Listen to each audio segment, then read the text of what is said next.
Hi, just to give you a little information about me. I set up Concise Training in 2008 and have been teaching businesses and individuals to use social media channels ever since. We now offer a number of training options. We have a range of short CPD accredited e-learning courses in each of the social media channels, as well as creating a social media strategy, introduction to search engine optimization, WordPress, creating images, and more. Each course costs £99 plus VAT each and comes with 12 months access and email support. We update our courses every 6 months, so they are as up to date as they can be in this fast moving industry. I regularly work with individuals and businesses to develop bespoke training, face-to-face or when we can, or webinar training, covering exactly what the business wants to cover for their needs. I've written a book, Social Media Made Simple, now in its 5th edition, available to purchase from my website. And we deliver a range of City and Guilds qualifications in social media and digital marketing for anybody who wants to take a deep dive into the subject or anybody who wants to change career, particularly as our biggest course, the Diploma in Digital Marketing, is available for a government advanced learner loan. Alongside the training, we're very proud to practice what we preach, and we set up a digital agency, Concise Digital, in 2012 to develop optimized, beautiful websites, to manage social media channels, including digital advertising on behalf of business, create and publish newsletters, write blog posts, and more. We've now become the outsourced marketing agency for a number of clients. When we work with clients, we would always like to go through this cycle, whether we do a training or whether we do an agency client. So we review what they're currently doing, we look at their aims for their social or digital marketing, we understand who their audience is, we think about the channels that are most appropriate for them, we work on their content and think about how they can get their content and write their content in such a way that they get noticed. We think about their resources in the terms of budget or people, and we understand how they're going to measure their results. Today, we're going to focus on the content aspect of that and look at how to get your content noticed. Now, you've already heard from a number of people today about the importance of content on social and digital platforms. So how do you get your content noticed? Sometimes, let's be honest, it can just be luck. You put a video out there or document or a piece of content out there, and it just works and it appeals to people. Perhaps it shows your personality, and you may or may not be able to do that again. And you should definitely just do this, just put stuff out there that you think is interesting and relevant. But thinking about this from a more planned point of view, it's really important that you understand your audience. Where do your audience hang out in the digital world? What's their pain points? What's their problems? What do they want to hear from you? What language do you need to use? What content do you need to create to get them to the next step in your customer journey? And how do they move between those steps? So, taking on board that you already know who your audience is, thinking about the content, there are 3 aspects to creating content to get noticed: the message you are conveying, the type of content that you are creating, how you are encouraging, engaging, or how you are engaging yourself. All of this is underpinned by the brand, which includes the voice, the imagery, the font, the color palette, so that when you create content, people know it's from you.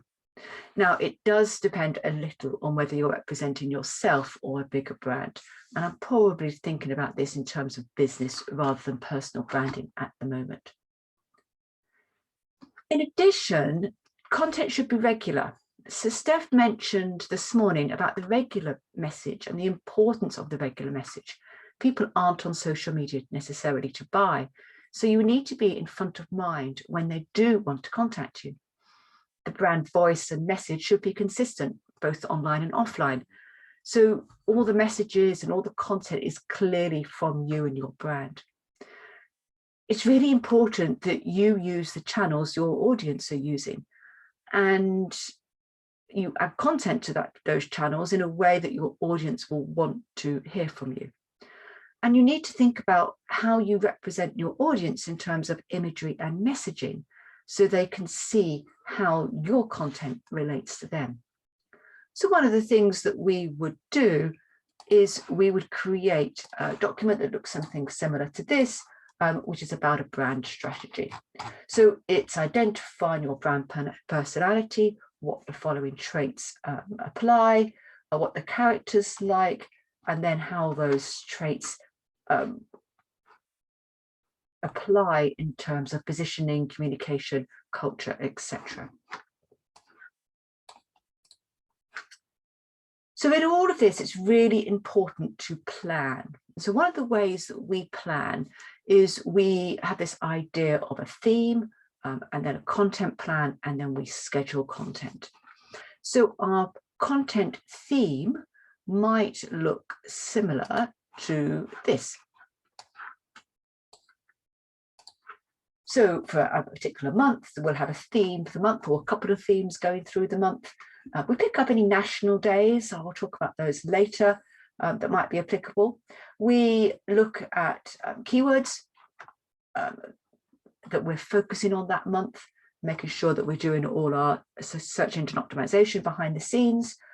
We consider any blogs that are required, or any blogs that we can reuse, what's going to go in the newsletter based on that theme, any videos that we want to create, any particular pages that we need to cross-reference or are linked, what Google ads we're going to be running, what Facebook ads we're going to be running, any products or services that are applicable, and then any offline marketing that we want to do. Based on that theme for the month, we then create a series of posts, and we can do this across channels. So we create the text for each of the posts, and then we go through and create themed images for each of the posts. And those are branded images where they're clearly using the right font, the right colors, the right people in those images, so that it's clearly from the company that we are talking about. And then once we've created that content, we then are going to schedule that content. So there are a number of scheduling tools to do it. We use a paid scheduling tool called Content Cal. It's a tool that we use for all our, just going to bring it up. We use for all our clients, and it's a tool that I particularly like. Just need to log in. It's a UK-based tool, and this is the one that we've got going for Concise Training, for example. So I can see all the posts that we had. This is last week's. So any posts that we've created last week across each of the different channels. We can very quickly go in and have a look at the post. We can very quickly duplicate the post and reuse it, or we can move the post to another time. So we very quickly and easily to see what posts we have got scheduled to go out. There's also an approval process. So if you've got clients that want to approve, then there is that process, or if you've got managers or etc. that want to approve, there is that process. Content Cal is a UK-based tool, and I would say their customer service is absolutely excellent. But there may be other, there are other scheduling tools out there.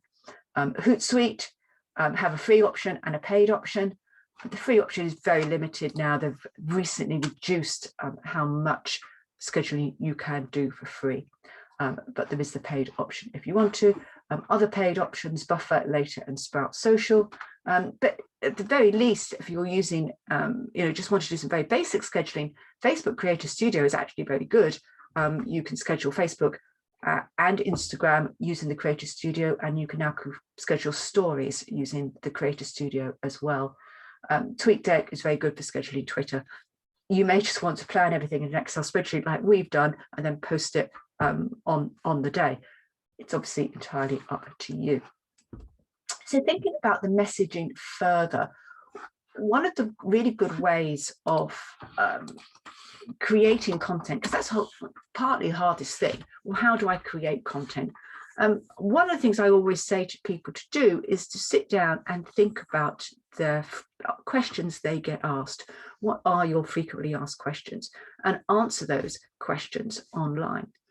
If somebody's got the question, somebody else will have the question. Similarly, if you've done any blogging, then use an opportunity there to reuse content. And one of the things I would encourage you to do is reuse the content as much as you can.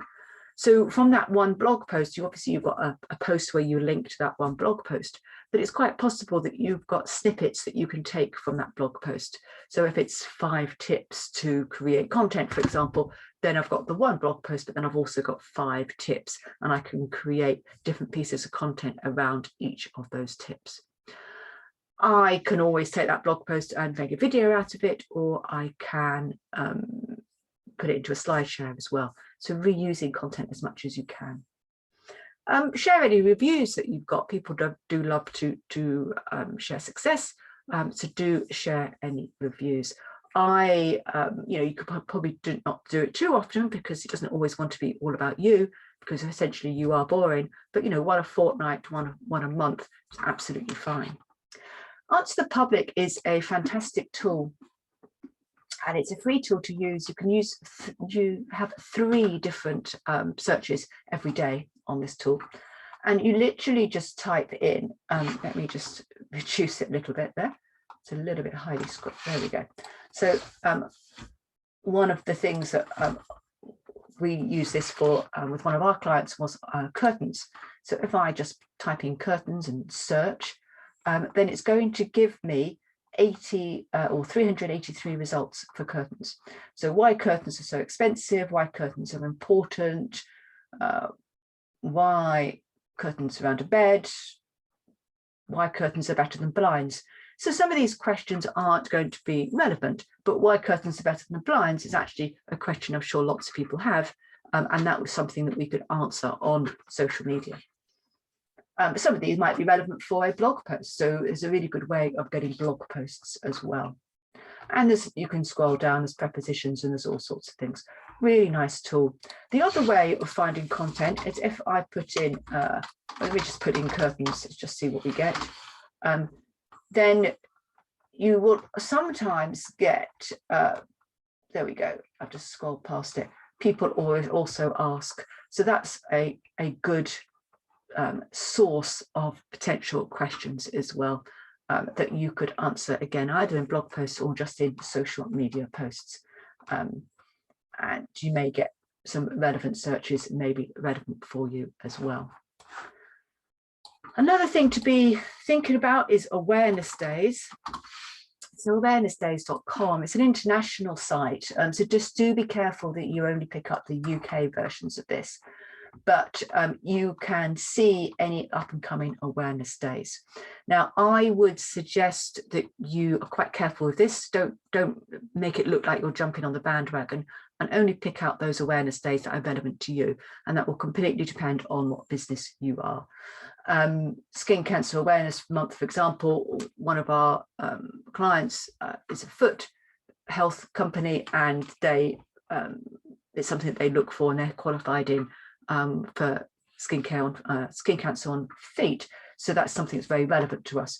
We're working with a coffee client, and there's a biscuit day, I think, coming up, which obviously is very relevant to us. But we wouldn't, we had a big conversation about Pride Month, for example, and how relevant that would be to us and our clients. And we decided that although we'd like to show support for others, we didn't feel it's something that we could use and brand up particular posts or hashtag particular posts, because we felt it was a little bit like jumping on the bandwagon, because I want to be inclusive to everybody, whether it's Pride Month or not. So as I say, Google search is a really good way of finding content to share. So what I would suggest is, you really sit down and you brainstorm some of this content. You put it into a calendar for the next 3 to 6 months, and so some of that will be frequently asked questions. Some of it might be links out to your blog post if you've got one. Some of it will be reviews. Some of it will be stats, awareness days. Some of it might be events that you're holding. And you're also thinking about the pain of your audience and answering that. And then you start to think about what content can you create and what form of content can you create. So depending on which digital marketing channel you're using, you can create all sorts of different types of content. So we can look at images, videos, make sure you use hashtags, posts, infographics, blog posts, podcasts, audio, flipbooks, polls, and quizzes. And you can create all sorts of different content, all of which has to be branded up. One of the best tools to create content is Canva. So Canva is a tool for imagery. That is an absolutely fantastic tool, and it will help you create infographics. It will help you create posters, and you can upload images from some of the free photo sites. So I use Pixabay, Pexels, and Unsplash, and then you can add your own branding and add your own text and create that high quality content that answers a problem. So real branding and answers a problem. So I think I have got, and then you need to think about engagement. So how are you going to get people to engage with your content? So you want to ask polls, you want to ask questions. More people engage with your content, the more likely people are to, the more likely the algorithms are to show your content to others.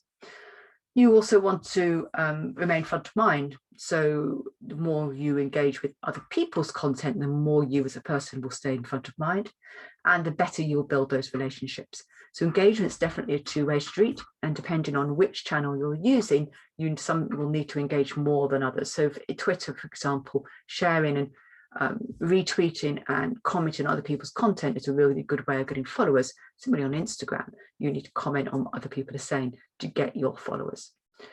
So making sure that you're thinking about engaging yourself as well as thinking about how you're going to get people to engage with your content. So taking away from this, I would say make sure you understand your audience, make sure you understand your brand voice and what your brand looks like. Plan your content, both in terms of text and in terms of images, and then schedule your content to go. And then don't forget that engagement. Do let me know if you've got any questions. More than happy to take them now, or do contact me afterwards. Connect with me on LinkedIn, and do follow our social profiles across social media accounts. That's at Concise Training or at Concise Digital. Thanks very much.